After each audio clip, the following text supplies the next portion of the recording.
Bonjour à tous, bienvenue dans l'émission 6 minutes chrono, le rendez-vous quotidien de la rédaction de Lyon Capitale. Aujourd'hui, on va parler d'hébergement d'urgence. Le contexte, c'est celui de la fin de la trêve hivernale avec de nouveau les possibilités d'expulsion ou de procédure d'expulsion. C'est aussi dans la métropole de Lyon, environ, dans les derniers chiffres, 25 000 personnes qui sont sans abri. C'est les chiffres de 2023 dans une note de fin 2024.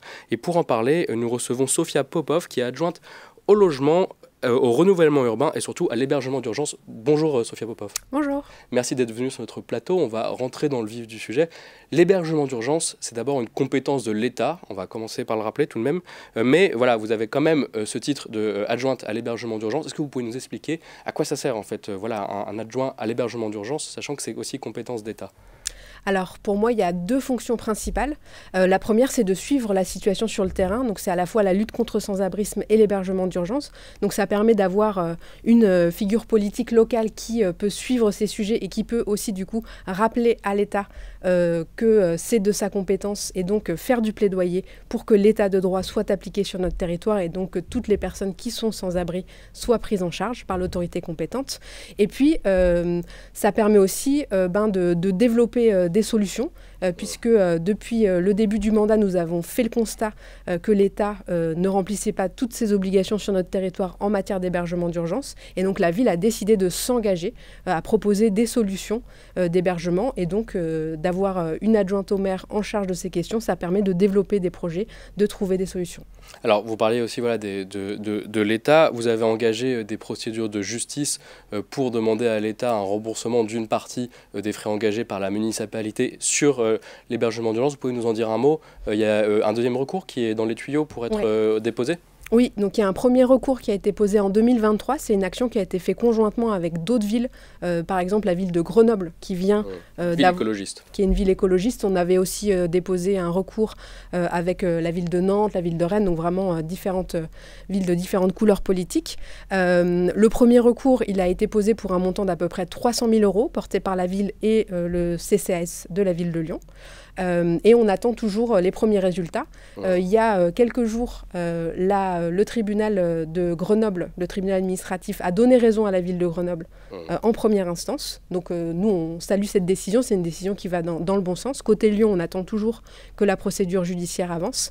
Et vu qu'on continue de se mobiliser sur le sujet de l'hébergement d'urgence et donc de dépenser de l'argent pour faire face aux carences de l'État, on a décidé effectivement de former un second recours. Et ce recours, il est en train d'être finalisé. Il n'a pas encore été déposé.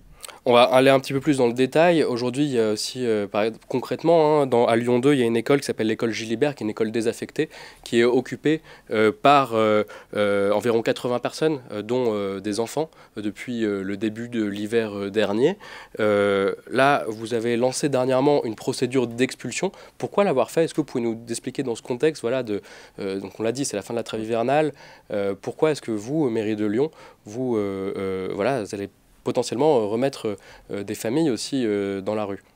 Peut-être pour reprendre un peu l'historique, il y a un an, la ville de Lyon a pris un engagement auprès de l'ENSBA, l'École nationale supérieure des beaux-arts, de lui mettre à disposition donc l'école Gilibert qui est vide depuis septembre dernier, pour qu'elle puisse déménager notamment son parcours qui est à destination des amateurs. À l'automne, donc en novembre, on a eu une mobilisation citoyenne qui a occupé l'ex-école Gilibert. Quand on a constaté cette occupation, on s'est posé la question de savoir est-ce qu'il fallait évacuer immédiatement le bâtiment ou laisser cette occupation perdurer. On a échangé avec les personnes qui étaient rentrées dans le bâtiment et elles ont pris l'engagement à ce moment-là, donc c'était en novembre, de quitter les lieux quand on leur demanderait de bien vouloir les quitter. Ça nous a permis du coup de procéder à une mise à l'abri aux frais de la ville de Lyon en partie, qui a donc duré de novembre jusqu'au 31 mars. On s'était mis d'accord sur une fin d'occupation au 31 mars. Et donc, c'est la raison pour laquelle, aujourd'hui, en début avril, nous avons effectivement entamé la procédure d'expulsion. C'est donc une procédure d'expulsion. Donc la première étape, c'est de l'entamer. Ensuite, on attend maintenant une décision du juge. Et l'idée, c'est vraiment de voir comment comment va aboutir cette procédure et avancer dans le temps pour pouvoir récupérer en fait à un moment donné le bâtiment et le mettre à disposition de l'ENSBA qui en a vraiment besoin. Parce qu'il y a quand même entre 30 et 40 personnes qui, donc voilà, c'est la moitié du nombre de personnes qui ont, il y a quelques mois encore, qui n'ont pas encore trouvé de solution. Donc on imagine que c'est pas non plus, elles s'occupent pas pour le plaisir.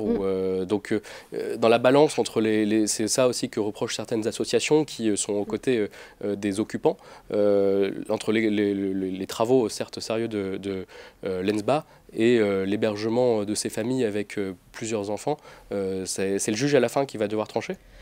Alors déjà, je pense qu'il faut déjà donc se féliciter qu'au plus fort de l'occupation, on avait 84 personnes à Gilibert. Grâce à la mobilisation, et notamment les mobilisations des services de la ville de Lyon et du CCAS, on a aujourd'hui une cinquantaine de personnes qui occupent ces locaux. Et on sait qu'il y a des familles, notamment des familles de personnes qui étaient réfugiées, qui venaient d'Afghanistan, qui doivent incessamment sous peu quitter l'école pour pouvoir accéder à un logement. Donc déjà se féliciter qu'effectivement cette mise à l'abri déjà a permis de mettre à l'abri des personnes pendant le plus dur de l'année, puisque c'est les mois d'hiver, et aussi d'accélérer des prises en charge pour un certain nombre de ces familles. Aujourd'hui, je vous le disais, on avait un engagement. La ville avait pris aussi des engagements auprès du collectif, auprès des personnes concernées. Elle avait pris d'engagement, par exemple, de ne pas engager la procédure d'expulsion, de sécuriser le site, de donner accès à l'eau chaude. Tous ces engagements, la ville les a tenus. Elle s'était aussi engagée à se mobiliser pour que des familles soient prises en charge. La ville a maintenu ses engagements. Elle continue de se mobiliser pour que les personnes qui restent, effectivement à peu près une quarantaine, puissent trouver des solutions. On a des perspectives pour certaines d'entre elles, mais la ville avait aussi pris un engagement préalable à l'occupation auprès de l'ENSBA. Les pratiques amateurs, c'est des centaines de personnes qui peuvent du coup pratiquer une forme artistique grâce à ce programme. Si l'ENSBA n'a pas de locaux, ça met fin à ce programme de pratique amateur. Je pense que dans un contexte aussi international et national où on voit se réactiver des formes de pouvoir extrêmement réactionnaires, moi il me semble vraiment aussi extrêmement important de pouvoir soutenir nos acteurs culturels, parce que la culture c'est l'émancipation. Et peut-être un dernier élément, c'est de dire que moi je refuse d'opposer la lutte contre le sans-abrisme et la question de la culture. Si la ville avait pris un engagement auprès de tout autre acteur qui sert et qui met en place des programmes à destination d'intérêt général et de service public, on aurait agi de la même façon. Ce n'est pas la question de l'ENSBA en particulier, c'est n'importe quel autre acteur culturel, acteur institutionnel, acteur associatif, acteur sportif, auprès desquels on a pris un engagement, et la ville se doit aussi de tenir cet engagement. Merci beaucoup Sophia Popov, c'est déjà la fin des 6 minutes chrono, c'est toujours trop court. Quant à vous, merci d'avoir suivi cette émission. Plus de détails sur l'actualité aussi sociale de la ville de Lyon sur le site de lyoncapital.fr. À très bientôt.